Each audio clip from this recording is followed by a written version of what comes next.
Chapter 21. Andrew, Edward, and Leona.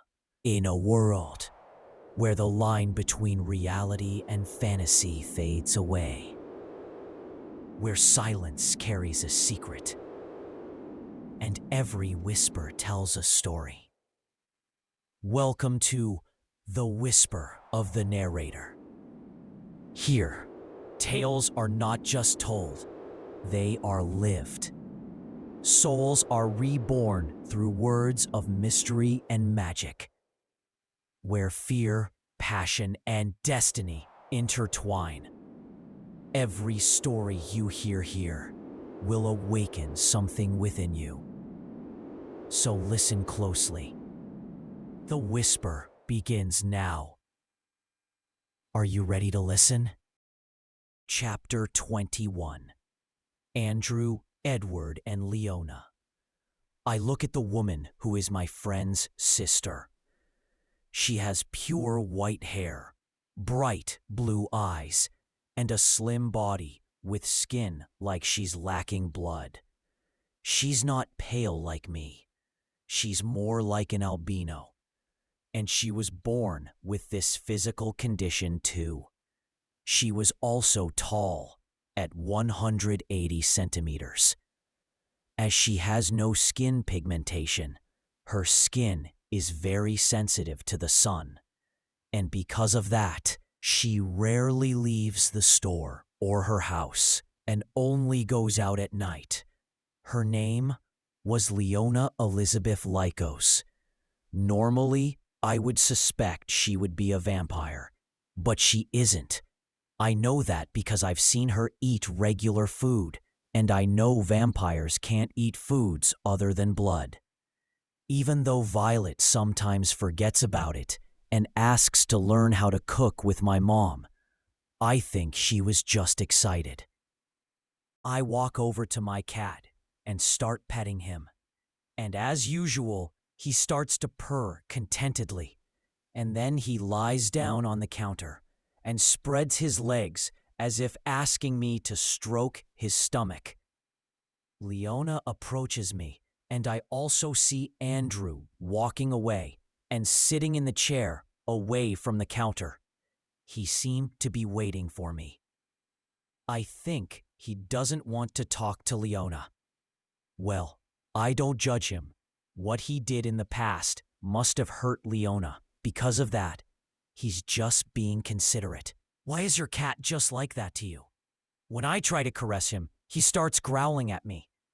Leona spoke with a pout as she stopped and looked at me like she was sizing me up. I feel her looking me up and down.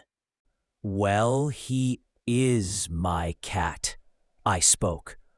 Meow. Zach meowed in agreement. You've changed, Leona spoke as she looked at me. Yes, you too, I said honestly.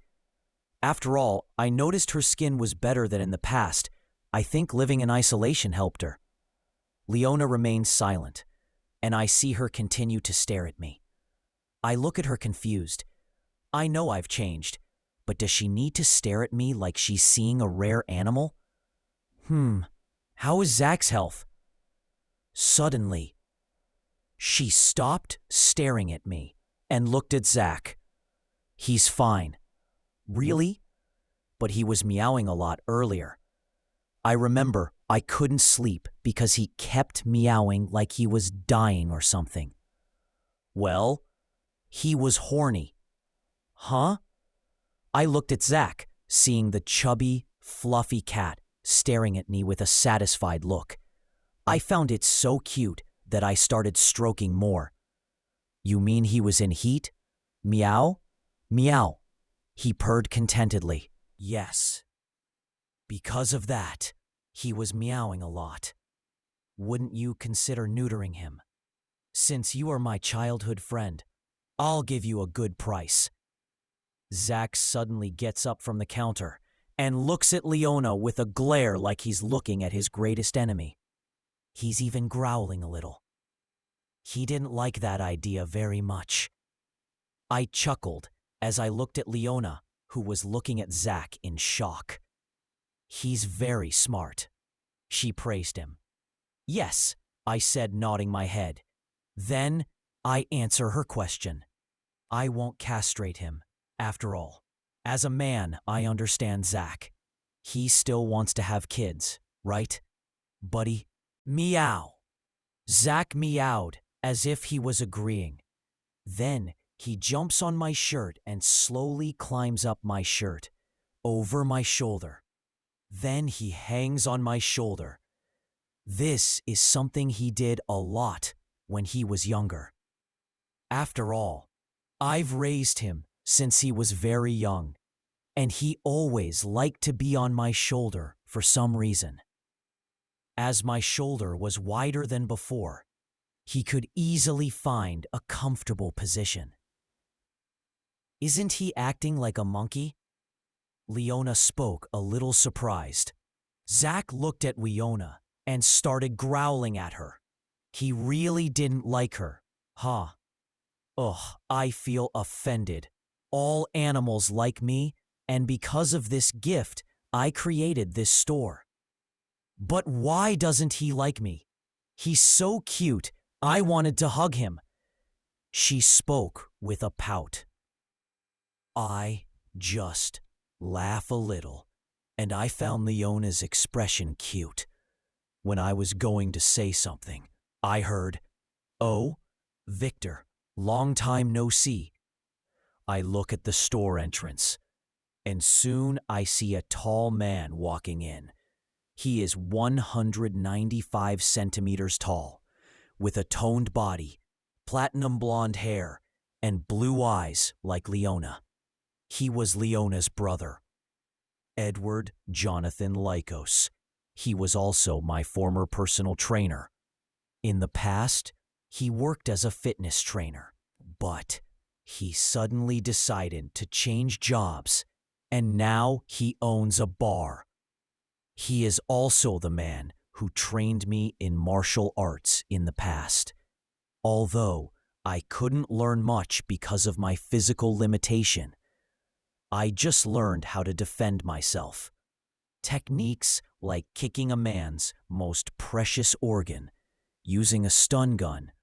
Come to think of it, this was training for frail women, huh? Sup, Ed? Do you still shine in the sun when you walk down the street? Can you forget about this boring joke? Because of that vampire movie, every Edward on the planet is now suffering from that joke. He spoke in annoyance. I laughed a little and said, "I'm kidding. How are things going?" "It's okay. I finished building my bar's leisure area. You can go there if you want. Remember, I only open at night." He spoke as he closed the door and walked towards the counter. I see. I will visit sometime. Brother, did you finish the order I requested? Leona asked. Yes, that was an easy thing. Good. Leona nods, satisfied, and goes to meet a customer who has entered the store. I see Andrew approaching, and then he says, "Yo, Ed, how are you doing?" "I'm fine." Edward looks at Andrew. "Is my sister still mad at you?" "Yes, honestly, I didn't know that woman was her only friend. If I knew, I wouldn't have approached her." Andrew spoke with an apologetic face. In the past, Leona was bullied because of her looks, and as she always hung around with Andrew, who was a cute boy, and my other friend Fred, she ended up earning free hate from the girls at school. She also hung around with me in the past, but I was pretty much a non-existent being to the girls at school. After all, I was thin, and I looked really sick. I think I got along with Leona because of these similarities. Fortunately, her brother never let the bullying escalate, since he was a veteran at the time, and he protected his sister tooth and nail. He even beat up a student who hurt his sister. How can I say? I respect him a lot. He doesn't care if they're a woman or a man. His fists have true gender equality. Although this incident was a big problem in the past, he almost got arrested. Luckily, he had the support of my mother, who was a renowned lawyer. If not for my mother, and his father, who was a teacher at the school in the past, he would be behind bars now. A good side of this story is that bullying stopped happening. After all, the girls were afraid of Edward, but it's not all flowers. Because of this incident, Leona couldn't make friends near the area where she lived. And the only friend she had used to date Andrew. And Andrew cheated on Leona's friend with an older woman.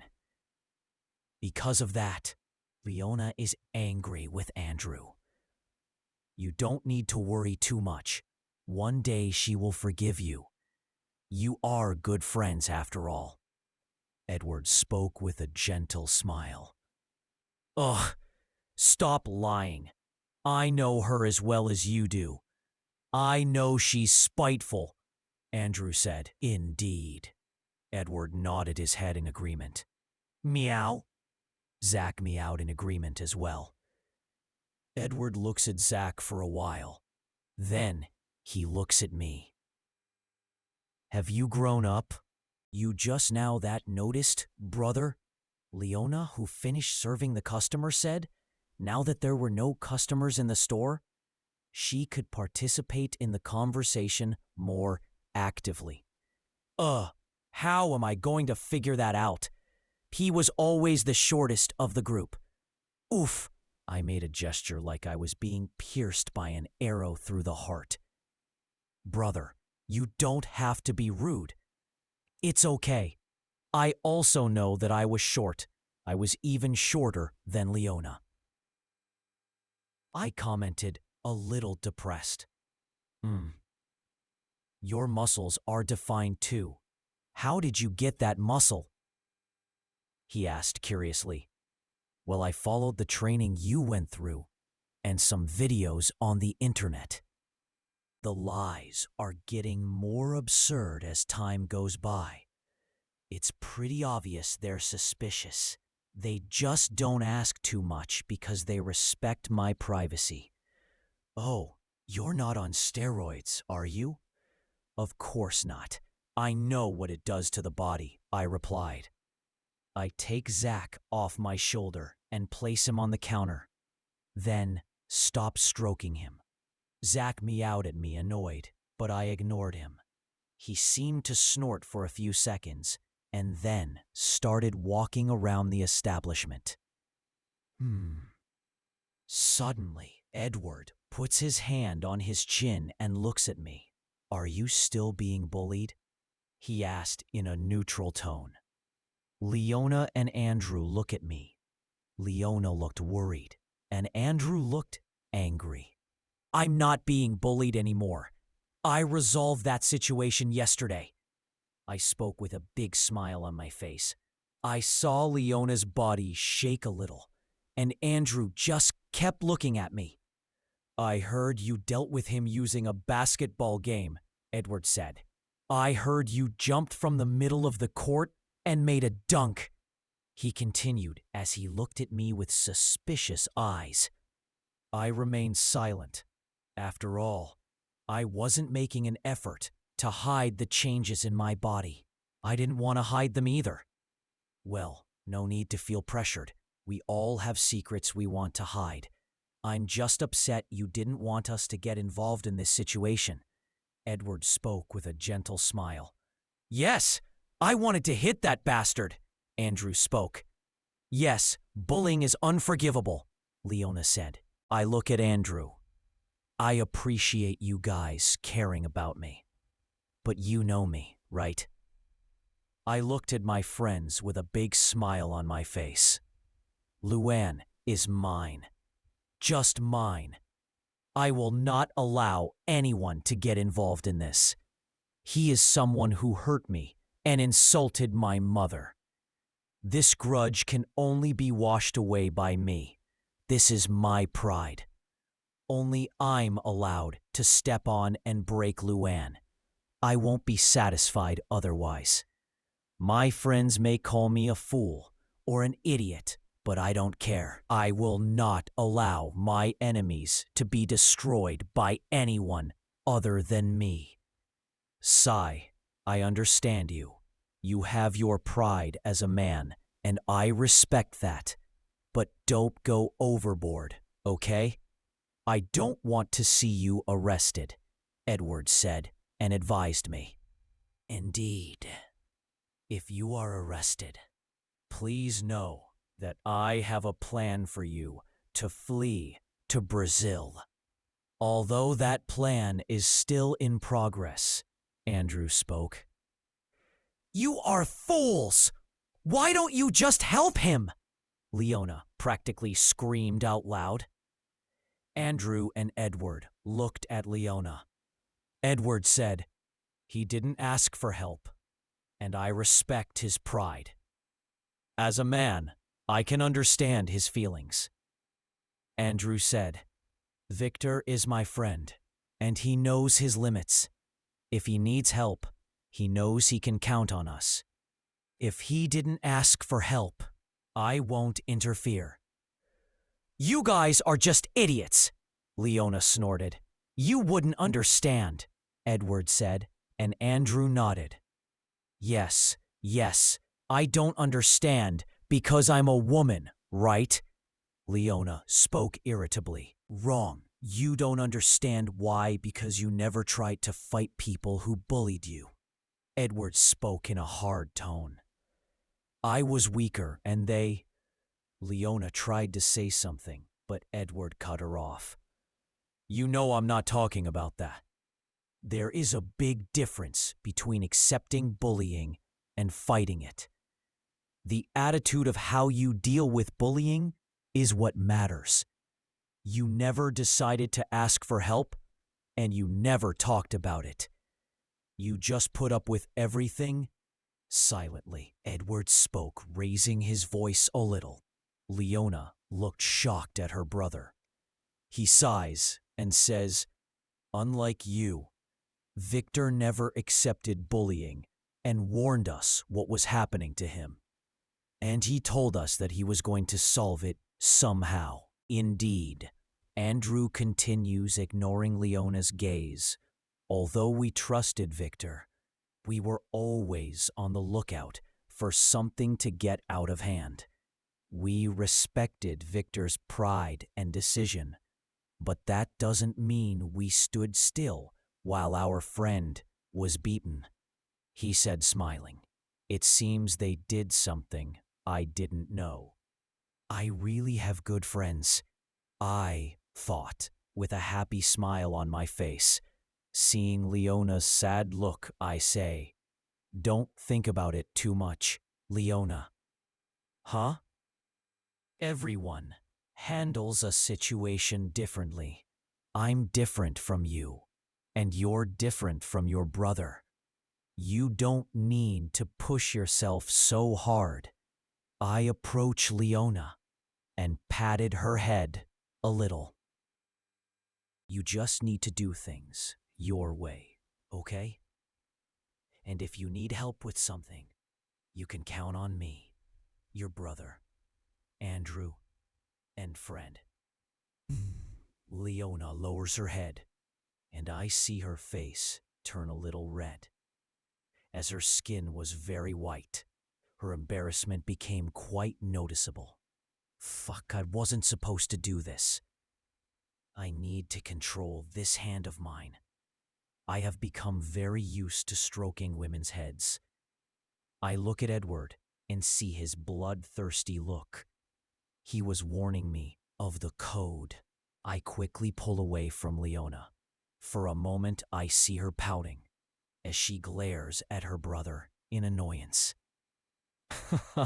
Victor was always good with words. Andrew chuckled. Then he continued. Oh, I hear he's married, huh? Leona and Edward looked at me in shock. And so, the whisper fades. But the story never truly ends. Each tale hides within it a new beginning. Perhaps even another life waiting to be told. You've been listening to The Whisper of the Narrator. If this journey touched your soul, don't let it end here. Subscribe, stay, and listen again. For the next whisper will be deeper, darker, and more beautiful.